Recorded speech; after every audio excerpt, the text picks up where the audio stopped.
There we go. What's up, everybody, and welcome back to Operation Overhaul.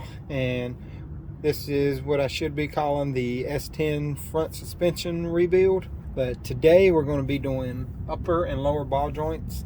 And if you can, I would recommend doing both of them at this time because the labor for them is almost the same if you do them both at the same time. Because while you're in there, I'm just going to remove this whole steer knuckle at once. The first thing I'm going to do is remove this tie rod end and knock it loose so we can turn the knuckle and get to the nuts that are holding on the ball joint. So to do this, you just have this cotter pin, and it is a 17 millimeter. Which a lot of stuff on this truck is a 17 when it comes to the suspension.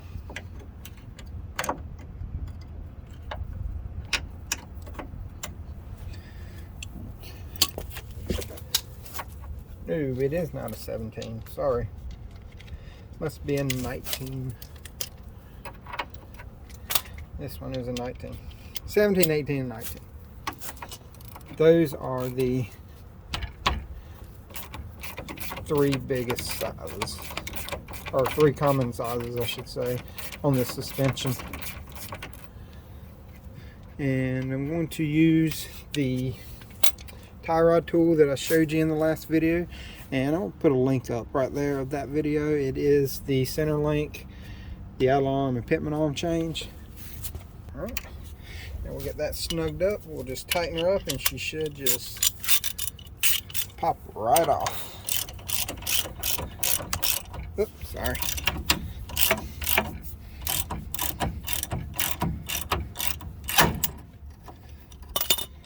Easy as that. Now you can take the knuckle and spin it to the side. I'm going to move y'all in so you can see behind here and see what I'm doing. Plus that way it kind of gets you out of my way a little bit so I don't hit you again. That is the lower nut right here for the lower ball joint.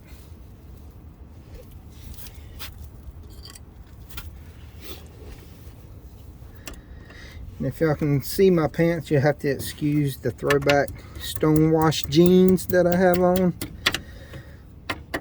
That's all they had in stock at my local store whenever I was getting new work pants.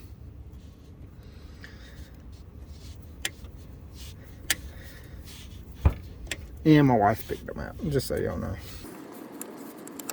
Believe me, do not care for stonewash.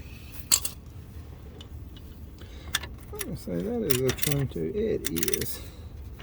Alright, so I'm gonna flip it this way so I can take it off. Now don't take the nut all the way off. What you're gonna want to do is thread it to where it's still got a few threads on there. So whenever you break the seal loose from the knuckle and the ball joint, it will catch the spring tension, and then you can put a jack underneath here and take it the rest of the way out. Because even though you have a shock in there, you don't want this spring to pop out of the seat, or you don't want this to fly down and put too much tension on your sway bar. Because that's pretty much what's going to hold this, is your sway bar after the knuckle is out of here.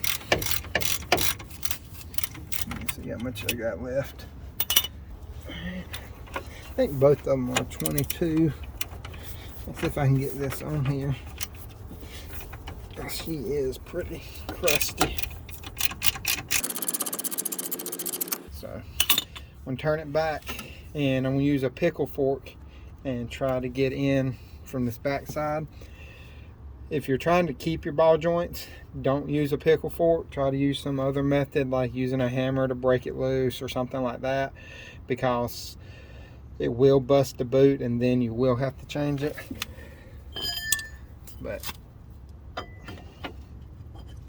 be careful too, because it does have this ABS sensor wire right here. That one's broke loose.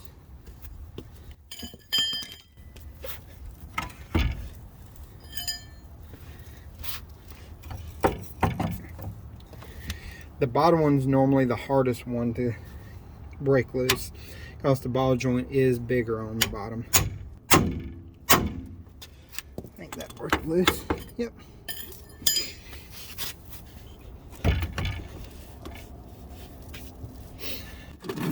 I'm going to grab my jack, put it underneath here, release some of the tension. So what I'm going to do is, there's a nut on the top, or on the side of the control arm, on the upper control arm, that holds this sensor wire right here. And I'm going to take that off so that we can remove this and set it on this this car ramp. Sorry, had a brain fart there for a second. That right there goes into the upper control arm. All right. I know there's a little bit of tension on the brake hose, but it's not enough to really worry about at the moment. Oh, we also, to take it off the bottom, the dust shield will catch. Alright, first one I'm going to do is this lower one. There is a boot on here. As you can see, it's pretty crusty in there. What I'm going to be using is this ball joint press right here. You're going to need the biggest cup in it, and it's going to go underneath.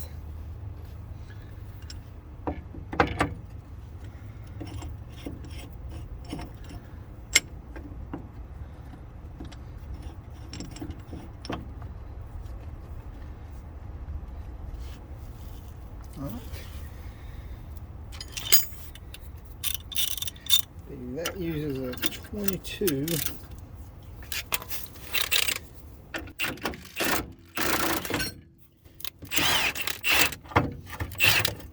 And it's that easy. If you use one of these, make sure you put anti-seize on the threads so you don't gall up your threads or anything. Alright, here's the setup that I have on this. You have to do it from the bottom to press it back up. I've got it in there most of the way. I just have a little bit more to put on it.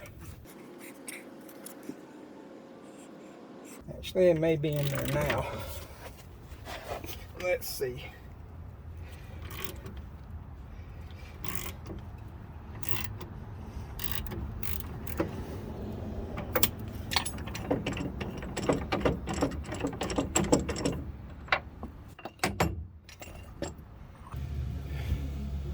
That's the boot right there.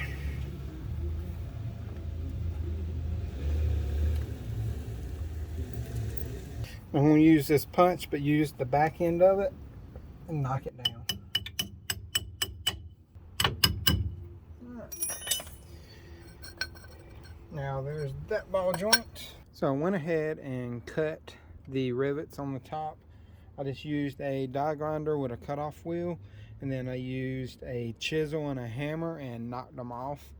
As you can see, this one and that one they still have a little bit on them, but I'm going to see if I can use a punch and knock them down a little bit, because there's not really much holding them on at that point.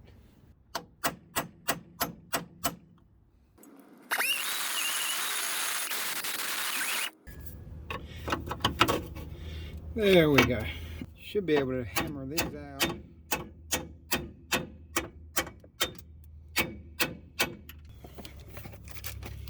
Here's the new one. They do bolt in. They provide the nuts and bolts with it, and the Zerk fitting and the cotter pin. That is the part number.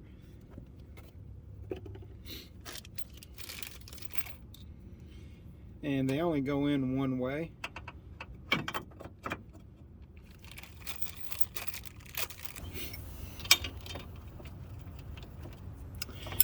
I have seen people put these both ways, nuts on top and bolts on top, whichever you really prefer. I don't think it really makes a difference.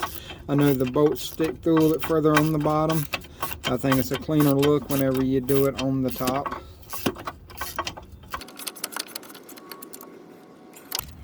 I'm going to thread the zerk fitting in.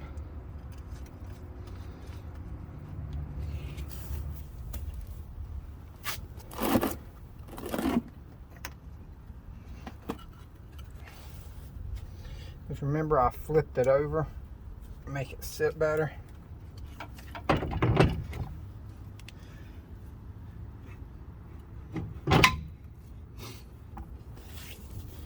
Just set it back on there. I want to start the nut.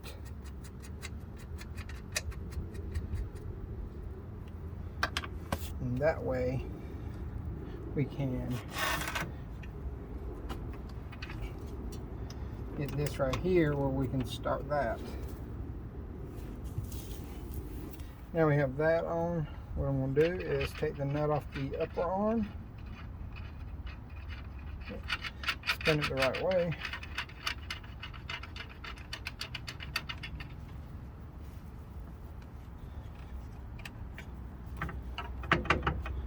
Now we need to jack up the lower arm to get it back up to where it needs to be.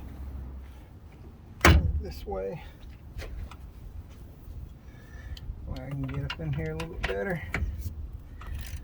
The new one is a 17.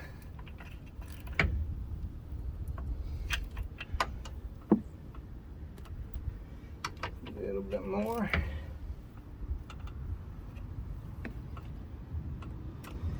See if that'll get it. Alright, you can see right there I got the cotter pin in that one. Now let's do the bottom one. Got that one in.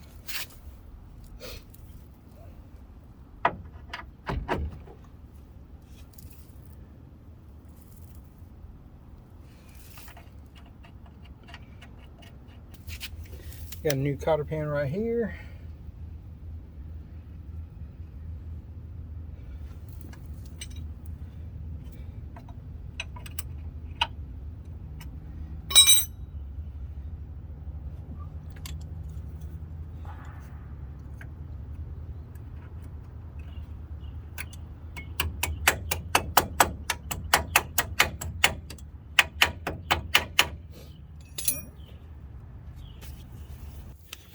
Now we're going to give her a little spritz of the brake cleaner to clean off the brakes. That's pretty much everything for putting upper and lower ball joints on a S10. This is a 97. But if you have any comments, concerns, leave them below and I'll get to them as soon as I see them. And if you would, please hit that like, subscribe, and notification bell. And until next time, y'all have a great day.